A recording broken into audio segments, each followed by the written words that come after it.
Welcome back. You got Will and Iron Man here from the Block Runner MetaZone in Rovi, and today we're going to be talking about Decentraland Worlds, dropping off ENS domains and worlds for everybody with the ENS domain. Yeah, so we've talked about the Decentraland Worlds concept, I think, on the podcast, but never a full, like a dedicated video on this, which it's overdue because for the longest time it was speculative, right? It wasn't confirmed, but Decentraland has confirmed this is going to be a regular part of their ecosystem, right? If you own a name, which if you don't know, similar to ENS domains, right? It's just an NFT you can claim. Yeah.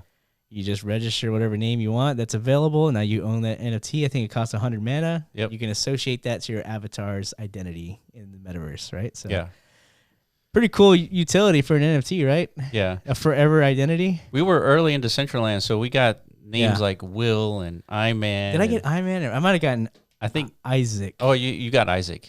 I should have got Iman, dude. Fuck. Yeah. I don't even like my own name. I remember Maddie, he got Neo. Did he? Yeah. Oh, dude, I'm sure he's got a bunch. Yeah, he's got a bunch, yeah. But there's people out there who speculate, Decentraland's going to be a big ecosystem, probably one of the biggest metaverses, so why not scoop up all the names while you're, while people aren't looking as hard, right? Similar to ENS, right? Right. And so there's this tweet by Jason X, friend of the show. He was talking to H Provocos, which is part of the foundation, I believe, at Decentraland. Yeah. And they were talking about how there's a chance it's possible for any ETH address holder to have their own virtual world inside Decentraland. So very similar to a Decentraland name having a DCO world. Yeah. If you have an ENS domain, you also have a DCO world. So what is a DCO world, though? So we know what Decentraland is. Well, some of you guys might not. It's a virtual world, right, with 90,000 parcels. Yeah. Meaning, like, if you look up the map of Decentraland itself. Yeah, let's jump in. Let's jump into actually Decentraland. So if you're not aware, this is called the Metaverse, or part of the Metaverse. Yeah. Which obviously has a lot of, it's been in the news cycle lately over the last couple of years, ever since Facebook's major pivot. Right. So everyone's like, what the hell is the Metaverse, dude? Yeah. So here we go. We're jumping in. So this is like this is one implementation. Yeah. Just one implementation of a metaverse. Yeah, there's a whole bunch of them emerging, right? We have Somnium Space, which is a more VR focused one. Crypto Voxels, which is kind of like a Minecrafty voxel version of a metaverse. Yeah. So they all have their different aesthetics, their own look and feel, I guess, their own experience, their own functionality that's enabled within these virtual worlds. So it's in a very early stage as a sector. But here we go. This is Decentraland.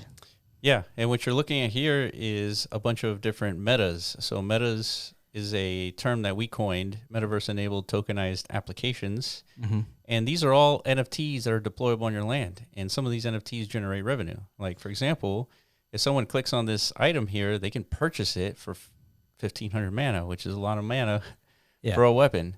But nonetheless, you could purchase it, and the money is split between the landowner, the person who owns this meta, the creator of this meta, and it's a business. Yeah, that's an example of what makes Decentraland unique and different from the other existing virtual worlds. It's their SDK, which enables this like functionality to exist in the content layer, the application layer itself. Right. If you go to a different metaverse, like let's say On Cyber, very popular. Lots of people like to enter On Cyber, but there is no developer ecosystem really. So like, there's anything you come across in that virtual world and many others, there's largely no interactivity present, right? It's just kind of like you're just spectating digital assets that are static.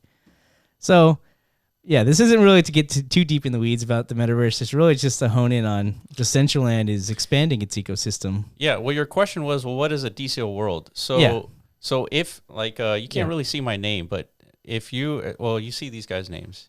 So a lot of these names you can purchase, right? So these aren't purchased names. Let me zoom in. Yeah, these are just guest accounts. Guests. Yeah, guest accounts. But you can purchase a name. It's about 100 mana, and then now your name is floating above your head. Yeah. But with that name, with this update called DCL Worlds, Decentraland Worlds Beta, you get 4 parcels in like an island. Basically the size of this estate, right? A 2x2. Exactly. So this 2x2 is what you get with your name, but it's not in Decentraland where you have all these like an open world, connected land parcels where you can actually meet other people and stuff like that. Right. It's not, yeah. So instead, it's an island. Basically, looks like this, except everything around you is just empty. But you have your 4 parcels. You can deploy anything that you want. Yeah. Metas included. Mm-hmm. And you can invite people to visit your land. And so this is sort of like a web page, but in 3D. Yeah. Yeah, if you visited, like, again, a lot of other, that's pretty much the status quo for most other metaverse projects, like Sandbox. If you go to their map, it looks massive. It looks like a big open world environment, but It's not. If you go visit like a destination within the Sandbox metaverse, right, you're entering like a localized, I guess, server. Yeah. Like that has a hosted experience like that's dedicated to that. Meaning it's not an open world that you can just kind of walk through, unlike Decentraland. Exactly. But it's still part of the metaverse. It's a virtual experience that you can link people to, bring them in, and the visitors can find value, find identity with, and extract, whatever benefits the metaverse has to offer, right? Right. Whether it's a game, whether it's a social event, yada, yada, yada. It's up to you, right? Yeah. But now the beauty of this is because if you open the map, traditionally to own one of these square pixels, it's pretty expensive. Yep. That's kind of been like the barrier of entry for most people. Like, it's like, yeah, the metaverse sounds cool, but I don't want to drop 1,000, 2,000 bones just to like get started, to see what I could build, see what I can, if I could potentially monetize that asset, right? Right. But in Decentraland Worlds, and I think in the broader metaverse ecosystem, I think we're entering this era of what I call like the infinite verse, right? It's just a new economic model where the land layer itself isn't like the actual value layer. It's free. Yeah. It's accessible. Anybody can spin up their own virtual land environment, similar to how anybody can create a TikTok account or anybody can create a YouTube channel, right? Exactly. It's the content of those things that generates real value, right? Yeah. Mr. Beast, the content he generates is not the channel that he owns itself that's valuable. It's the creator, right? Yeah. That's where all the value truly comes from. Right. So I think the metaverse is heading in that direction, and like you said, now that is breaching into the broader Ethereum ecosystem with ENS, that's a big potential catalyst, right? That's right. For like mass adoption. Yeah, because all of a sudden, millions of people who are holding ENS domains, all of a sudden they have land. Yeah. Now they can populate that land with their own businesses. They could generate revenue on that land, and they can deploy any kind of content from buildings to businesses or just their own NFT display. Yeah. If they want to, a lot of these gallery, or just pop, throw down their Bored Apes, their doodles. What do you call the squiggles and stuff? The squiggles, yeah. Yeah, that's kind of like the main utility case right now for the metaverse. Is like kind of like a big showcase, big gallery, big flex zone, basically. Yeah. Flexorama. Yeah. but we know like the future of the metaverse is going to be way more than that, right? So Decentraland, I think all the core functionality that's present within the SDK should apply. Yeah, 100%. Right? It is. So expect things like what we've created, the meta experience, to be deployable in Decentraland Worlds, right? So yeah. So the only benefit that you have for having a land within the Genesis world, just like we're looking at here, is that you might get foot traffic that might stumble upon. But mostly people, the way to get to this land is you share this link here. Yeah. Right. You share that link with somebody, all of a sudden people start showing up to your land and start checking things out. Yeah. People are rarely like running around Decentraland just like aimlessly just, traveling. Right? Yeah. Instead, they'd rather teleport just because it's faster, easier, better, and all that. Yeah, and Decentraland has features that kind of navigate new users in that respect. If you go to like they have like popular destinations, to the explore page right here. Mm-hmm. So it kind of tells you like, in like a very user friendly way, like these are the places you kind of like want to venture to first because they're popular. Yeah, and this is you see Roby here multiple times. I can't scroll up. Sorry. No, dude. You see Roby here multiple times, but so that's our other project, right? So Roby is a product of MetaZone, and MetaZone is our product, and you could see here that it's like one of the popular locations within Decentraland. So, and that's what gets us excited, right? Because now anybody who's going to own a Decentraland world can host their own Roby experience. Exactly right. Yeah. And so these are intended to be distributed, but revenue generating assets. So yield farming, but for the metaverse. Yeah, which we're thinking is going to be as big or not bigger as GameFi and DeFi has become in the Web3 space, right? Right. Again, as long as the metaverse as like an operating system, as Decentraland is, Yeah. as long as it allows or enables the developers to create these types of value systems, right, then they will exist and people will participate, right? So we are one of the first projects to kind of recognize the value in that SDK and leverage it to its full potential. Yeah. And we're building, economics models that haven't existed before. Sort of like MetaFi, so meta finance. Yeah, that's what we call it. Metaverse finance, yeah. Metaverse finance, yeah. Just to coin it something. Yeah. Right? But that's the beauty of it. Now, I guess anybody who owns a Decentraland world, you don't have to spend money anymore to participate in these ecosystems, right? And there's more emerging. Cyberstrife. Let's see. Corona Zombies, which I think is going to be rebranded Virus Effect. But nonetheless, man, there's a lot more potential, I think, with this expansion to, I guess, land ownership or land accessibility. Yeah, so what does that do to the price? So Decentraland has been in a bit of a rally here for the last, I guess the whole market has, right? The whole market has, you're right. Yeah. The whole market has. Yeah. And so Iman, with his extensive meme line knowledge and experience, he was like, that looks like a cup and handle. And so I looked that up, and I was like, yeah, it sort of looks like it. It looks like it's in the formation, right, dude? Yeah. I mean, it's but there's a reason why we call them meme lines or like meme patterns. Yeah. Because, I mean, it just looks so ridiculous, but sometimes it actually comes true. Sometimes. Like, this is supposed to be a bullish pattern in the making, right? This is an indicator, if you like to speculate on, what these squiggly lines represent. Yeah. This is an opportunity to, I guess, enter before a continuation cycle. Right? But having said that, there's no evidence to suggest that this stuff is real.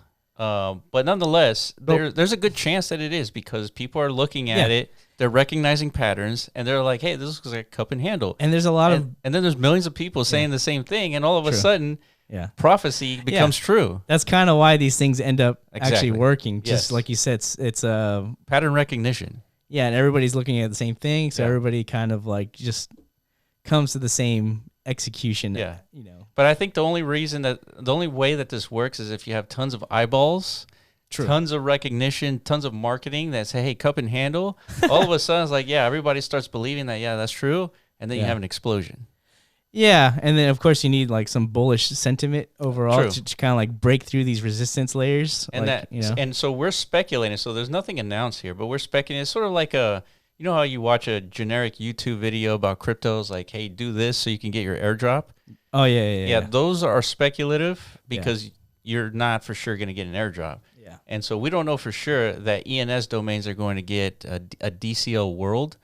But if I were Decentraland, I would be working on this because all of a sudden millions of people have access to your SDK, your world, the functionality, and it's just good exposure. Yeah, and Decentraland has already kind of like breached this potential barrier of like not disrupting the economics of the land ecosystem itself because it's already enabled with the Decentraland names, right? So. I think they need to go deeper. Yeah, it's already been breached, so might as well go all in on this concept, right? I mean, but because this is good. This is even if you're like an OG landowner. Yeah, this is what you good. Want. Yeah, because your land is worthless if there's no adoption. Exactly. Right. So you need mass adoption. So that means you need accessibility, right? And then if you have that, all of a sudden millions of people are leveraging their own Decentraland world. And there's more. And if you have a DCO world or an ENS world, there's going to be more demand for content for land within Genesis world. And so more demand. Yeah, it's like marketing space kind of. Yeah, exactly. That is going to be like the central hub for people marketing bandwidth. Marketing bandwidth. Yeah, like if you wanted people to stumble on your world or whatever it is you experience you're hosting. In our case, it is, if you're contributing to Rovies or some other game ecosystem. Yeah. That's a good hub to like let people know. It's like, come to my world because the experience I've created and assembled and put together surpasses anywhere else you could go. Right. It's because I'm just that badass as a land baron. Landlord. There you go, landlord. Yeah. So can you have more than just a 2x2? No. okay, so the worlds, that's the limitation. Yeah. But you can do a lot. A 2x2 is huge. I mean, you're looking at a 2x2. Yeah, how tall is this beast go? This is a really tall building. So we maximized. Yeah, in case you didn't know, there are like height limits to what you can build depending on the amount of parcels you got. So yeah, that's as tall as you can go. Yeah, that's as tall as it goes. And I guess we can go to the very top, but yeah. The more lands you have connected, the higher it goes. So when it comes to your ENS world, you have a 2x2, which is as high as this thing goes. But if you're in Decentraland and you happen to buy a 3x3, you can go even taller. Yeah. And so true. Right now, like a lot of the foot traffic is on the first floor just because, you know, it takes a lot of work to climb this up. And there's ways to teleport to the top or, you know, have an elevator to the top and things like that. So we're at the top here. And you can see our parcel next to us. They have more connected parcels, therefore they can build taller. Yeah. But yeah, so this is it. Yeah. And I guess the last thing to talk about is, okay, so how robust is this SDK you speak of? Well, Decentraland has gotten in the habit of releasing a manifesto every year. Yeah, here we go. So, last year's was like super, that shit got me like amped. Yeah, yeah, it got hyped, yeah. Yeah, because it kind of like Decentraland came out with a much more, I think, tougher stance, more like, because competitors have emerged, right? That's right. Before Decentraland was like in a realm of its own. There was nothing even close to a competition. Yeah, nobody was paying attention to the metaverse before Zuckerberg. That's right. Stepped into the chat. All of a sudden, some big wigs are looking upon what's happening in the metaverse and looking to, you know, capitalize, control, and own it, basically. Yeah. Right? So Decentraland had to step up their positioning. It's like, okay, look, we are the Web3, I guess, antithesis of what it is Web2 metaverse ecosystem is attempting to build. Right. So I think here it is, can't be evil approach, right? So it's like really go all in on the decentralized approach. That's the right move, dude. Yeah, that's why they labeled it as such. Yeah. Right? It's like, yeah, Web2 can go evil. We've seen it. And it probably and will go evil. Google's tagline is, don't be evil. But don't instead of can't. Yeah, exactly. Don't. But inevitably probably will become. Yes. By nature, money, corruption. By human nature, something like that. So what can't be evil is a better approach. Sure. Decentralize as much as possible. So that was last year's manifesto. This one's more focused on the creators. Yeah. More tools, more like, enabling more contribution on the creator side. So therefore, better content. Yeah, the reason why we like Decentraland so much is because it matches the crypto ethos. It's like decentralized, can't be evil, open source, like all these things that you would hope for a crypto project. Decentraland's doing it. They are, and then they're also focused on their DAO, which surprisingly and thankfully, because we've been around in Decentraland since the very beginning, and the DAO back in those days was just kind of like a rumor. It was like an idea. Yeah, I was like, but the DAO one day is going to be good. Yeah, it's going to like really execute on some things. Like that sounds nice. Yeah. But it didn't really come to fruition until I'd say last year, and it's become one of the most active DAOs in the whole Web3 ecosystem. And not only that, Decentraland has one of the biggest treasuries in all of crypto. Yeah, and I think they did $1.5 million in funding to developers who are trying to build. So there is something to tap into if you want to come in, prove your ability to create with a Decentraland world, and maybe use that into a future grant proposal. I want to create a much bigger ecosystem that anybody can participate in. Right. So, and here's my proof of concept. Exactly. Visit my DCO world. Yeah. Check it out. Play with it. Things like that. Yeah. So there's a lot good going for Decentraland. I mean, obviously it's tough to find these things. Like you have to get past the layer of FUD that's being, permeated by media and of course, popular culture. Of course, because there is a whole hate the metaverse bandwagon movement going on. Yeah. Mostly fueled by everybody's like disdain for Meta as a company and Zuckerberg as a person. Yeah. Which we understand. Yeah. But Zuckerberg is not a dummy. He knows what he's doing. Right, he's making a big bet, and it's not even just him. Yeah, it's not even just him. You're right. There's so many people predicting $1 trillion metaverse economy in about less than 10 years from now. Yeah, we're talking. We're going from $0 to trillion all of a sudden. Yeah. So what does that mean? How does that come about? And it's not just Meta, and like Microsoft wants in. Yeah. Obviously, like Apple eventually will get in. Yeah, the whole space is going to heat up soon. So I mean, it's important to keep your eyeballs on everything and stay well informed and start tinkering and start building, because we know a lot of people who just got interested in the concept and they started tinkering around, learning Blender. All of a sudden they became expert level 3D modelers, and now they are selling. Yeah, they made a ton of money on our platform selling all the stuff that they built, which is so cool to see. And then now people are becoming developers, and this is the economy of the future. If you could learn these skills, and you could build a whole metaverse business out of it. Yeah, if you get a slice of $1 trillion pie, that's right. I think you did a good job. Yeah. All right, so that's our video for today. Let us know if you have any questions about Decentraland or anything we talked about, DCL Worlds. All the links will be in the description down below. Follow us on Twitter at TheBlockRunner, at MetaZone.io, and at RoviAI, and we will catch you in the next video. Peace.